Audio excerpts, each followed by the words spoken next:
Should you use a credit card, and what are the safety things that you should follow when you're using a credit card? That is the video for today. This is a requested video and I'm going to answer it really quickly. In this short video, you will get all the answers and what are the safeties, everything. I'll go over it.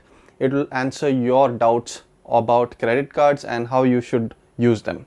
So the first question comes is, should you use a credit card? I would tell you, yes, you can use a credit card. It's actually good. But there is one thing that you should answer to yourself before you even think about using a credit card. That is, are you able to control your spending? If you don't have the ability, if you don't have the discipline already, and this you have to answer honestly to yourself. If you see that, okay, 50,000 rupees has been credited in my account and immediately you go and you spend it all. If that is the discipline that you have currently, then you should not use a credit card. Because what happens is the bank will give you a large credit sometimes. If you cannot control, if you think that, oh, this is so much money is there, I can use it, then that is going to become a problem. It will become a spending problem and it will be a big issue. You will go into credit card debt. So if that is you, then don't use a credit card. If you have the discipline, if you understand that, okay, this is not my money, I can use it, I can control myself from unnecessary spending, then you can go ahead and use a credit card. Go ahead, no problem. So what are the rules you should follow? The first rule is, no matter what the limit, you are going to stay to the amount that you already have. So if I have 50,000 rupees in my account, my credit limit is 6 lakhs, I am only going to use 50,000. I am not going to go over that. Whatever money you have right now, that is the limit you have. Don't get fooled by the bank saying that you have so much limit. The credit card limit means nothing. The limit that you have to follow is the liquid cash, not even FDs or anything. I'm talking about the liquid cash that you have in your account. That is what you're going to spend, not 1 rupee more than that. The second rule you have to follow is, don't think about future income when you factor into this amount. So suppose if I have 50,000 in this same scenario, I have 50,000 in my bank account, my credit limit is 6 lakhs and I'm supposed to get 1 lakh by some source on the so and so date, maybe 20 days later. Until unless that amount has hit your account, it is liquid, it is there, till then you are not supposed to increase your spending to 1.5 lakhs. Don't do that.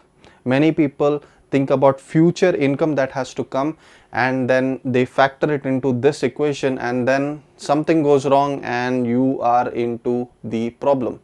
Credit card interest is really high, the highest on the planet.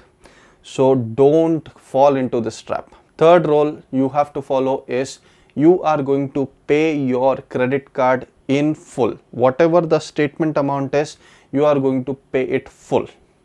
Don't pay the minimum, don't pay, okay, let me pay this much and this much I'll pay later. No, nothing like that. Whatever is the total amount. So if 20,000 is on my credit card statement for this month, immediately the next day I'm going to pay it. There is no waiting, nothing. You are not going to do the minimum due, because many people fall into this trap and that is a very vicious trap. The banks want you to fall into this trap. Make an alarm, a reminder on your phone, on your email. You can self send emails and all that. Do something that works for you, so that as soon as the statement is created, you know that, okay, 28 is my statement due. When the statement is created, you are going to spend some time, look at it. If all the charges add up, it is all right, then you are going to pay it. That's it. Not waiting it. There is no procrastination here. You are going to pay it immediately. Now the next question that many people have is, should I have multiple credit cards? It's all okay. Whatever you feel like you can do. You can have 10 credit cards. I have friends who have 10 credit cards. So his limit might be, all of those cards together might be really high, but he knows how to spend it. So he is only going to spend that much money that he can afford. Again, stick to rule 1 and 2. Never go above what you have. If you do that, then credit card is good. Now the fourth rule, which is the final bonus rule which you have to follow, don't fall into the trap of having all these reward points running after them. If you are supposed to, if I'm buying a phone, if I have already planned it, yes, then you can go for it, and the reward point that comes after it is just a bonus. But if you are thinking about, okay, I will get this so and so product so that I can get the reward point, no reward point is worth extending your budget or extending your spending just to get the reward point. It's not worth it. That's what you have to follow. If you follow these rules, all the other perks with the credit card, so lounge access, all these things which you get with high end credit cards, like the Infinity and other, Amex, all these things, that are all there. Once you reach to that level, you will be able to handle it. But the basics, these things which I told you, if you are following it too hard, you will never have a trouble. You will never have trouble with credit cards. Many people fall into traps because they overspend. They spend income that they don't have, the money that they don't have, that they are spending on the credit card. Then it is a big issue. Don't do it. Treat it as a debit card. It has helped me, it has helped many of my friends, and most of the people who are good at managing the credit card, they follow these rules. I hope that this makes it clear. If you have any questions, comments, suggestions, whatever you want, leave them in the comments below. Like, share, subscribe. This has been Jace for TopEvt. I'll see you in the next video.